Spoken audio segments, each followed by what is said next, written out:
ശരിയാണ്. അടിസ്ഥാനപരമായി ഈ സാധാരണക്കാർക്ക് അതെ, അടിസ്ഥാനപരമായ സൗകര്യം ഇപ്പൊ എന്താ പറയുന്നത് വെച്ചാൽ കക്കൂസ് പണിയാൻ വേണ്ടി ഇതെടുത്തു എന്നാണ് ഇവർ പറയുന്നത്.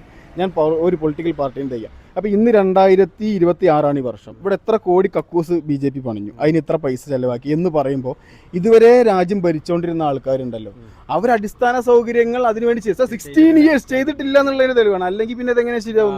മനസ്സിലായോ? അപ്പോൾ അത് ചെയ്തിട്ടില്ല എന്ന് നമ്മൾ പറയുമ്പോൾ അതവർ ചെയ്യേണ്ടി വരുന്നു. എന്ത് കക്കൂസ് പണിയാൻ വേണ്ടിയിട്ടാണോ? വി ആർ ലാഫിങ് അറ്റ് ദം. പക്ഷേ നമുക്ക് രാവിലെ എണീറ്റ് ടോയ്ലറ്റ് പോകാന്ന് പറഞ്ഞു കഴിഞ്ഞാൽ അതൊരു പ്രശ്നമേ അല്ല. ബിക്കോസ് നമ്മൾ എഡ്യൂക്കേറ്റഡ് ആണ്. കുറച്ചുകൂടി ടോയ്ലറ്റൊക്കെ ഉള്ള സംസ്ഥാനത്ത് കൃത്യമേനയുള്ള സ്ഥലത്ത് ജീവിച്ചുകൊണ്ട് നമുക്കതൊരു ലക്ഷ്യറിയില്ല. പക്ഷേ എന്നും രാവിലെ ഒരു ചേരിയിൽ നിന്ന് എണീറ്റ് രാവിലെ ട്രെയിൻ പാളത്ത് പോയിട്ട് ഈ കാര്യം സാധിക്കുന്നവന് ടോയ്ലറ്റ് ഒരു ലക്ഷ്യറിയാണ്. And they find the reason എങ്ങനെ വോട്ട് വാങ്ങാന്നുള്ളത്. അങ്ങനെയാണ് അവർ വോട്ട് പിടിക്കുന്നത്.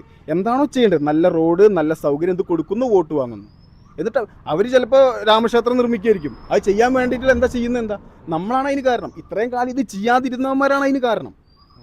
അവരെ പഴിക്കണം. അവരിത് കക്കൂസ് പണിയാൻ വേണ്ടിയിട്ട് നിങ്ങൾ കക്കൂസ് പണിഞ്ഞു പറഞ്ഞാൽ നിങ്ങൾ വോട്ട് പിടിക്കുന്നു എന്ന് ചോദിക്കും.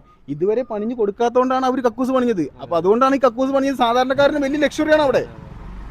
നമുക്ക് നാട്ടിൽ വന്നിട്ട് കക്കൂസ് പണിഞ്ഞു തരാമെന്ന് പറഞ്ഞ് വോട്ട് ചെയ്താൽ കിട്ടില്ല.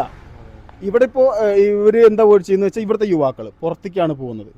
അതുകൊണ്ട് ആ യുവാക്കൾ ഇവിടെ പിടിച്ചിരുത്തണം, ടെക്നോളജിക്കലി ഉയരണം. ഇന്ത്യയിലെ ഏറ്റവും നല്ല ബ്രെയിനാണ് കേരളത്തിലുള്ളത് എന്ന് പറയുന്നവർ. അത് ജനങ്ങൾ തിരിച്ചറിയുന്നു.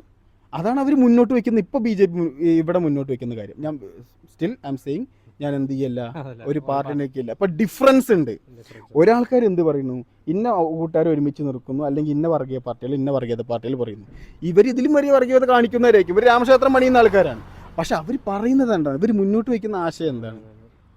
ഇവിടെ ഒരു വലിയൊരു പ്രോബ്ലമാണ്. നമ്മുടെ മക്കൾ, നമ്മുടെ യുവാക്കളായിട്ടുള്ള ആൾക്കാർ, അവരുടെ ബ്രെയിൻ നമുക്കിവിടെ യൂസ് ചെയ്യാൻ പറ്റുന്നില്ല. അത് നമുക്കിവിടെ യൂസ് ചെയ്യണമെങ്കിൽ ഇവിടെ ഇന്ന ആൾക്കാരാണ്, അതിന് ഇത്ര ഇൻവെസ്റ്റ്മെൻറ്റ് ഇവിടെ വരണം.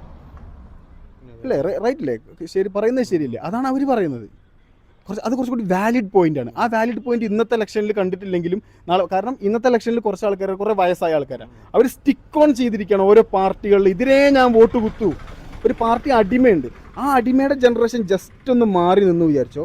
ഇപ്പോൾ വരുന്ന ഇപ്പോൾ യുവാവ്, നിങ്ങളൊരു പാർട്ടിയില്ലാതെ ഇപ്പോൾ യുവാവായിരിക്കും, നിങ്ങൾ കുറച്ചുകൂടി വിദ്യാഭ്യാസമുള്ള ആളായിരിക്കും. നിങ്ങൾ എന്ത് ചെയ്യും? നിങ്ങൾ ഈ 3 പേരുടെ വാർത്താ സമ്മേളനം ഇവരുടെ ആക്ടിവിറ്റീസും നിരീക്ഷിക്കും. എന്നിട്ട് നിങ്ങൾ വോട്ട് ചെയ്യുന്നത് ആർക്കായിരിക്കും? ഏറ്റവും നല്ല രീതിയിൽ ഇത് ആരോ പ്രസൻറ്റ് ചെയ്യുന്ന അവർക്കായിരിക്കും വോട്ട് ചെയ്യുന്നത്. അതാണ് ചെയ്യേണ്ടത്. അപ്പോൾ ഈ നാടിൻ്റെ പ്രശ്നമായാലും എന്തായാലും ഇത് അങ്ങനെ തന്നെ ഉള്ളൂ. നമ്മളിപ്പോൾ ജസ്റ്റ് നമ്മൾ നല്ല മാതൃകകളിലേക്ക് പോകുക എന്നുള്ളതേ നമുക്ക് ചെയ്യാൻ പറ്റുള്ളൂ. അല്ലാതെ വേറെ ഒന്നും എനിക്ക് ഇതിനെക്കുറിച്ച് പറയില്ല. ഇപ്പോൾ ഈ നാടിൻ്റെ വികസനമാണെങ്കിലും തന്നെ ഏത് നാടിൻ്റെ ആയിക്കോട്ടെ, അത് കുറച്ചും കൂടെയൊക്കെ നമ്മൾ എന്ത് ചെയ്യണം, കുറച്ചും കൂടെയൊക്കെ സെൻസിബിളായിട്ട് വോട്ടർമാരായാലും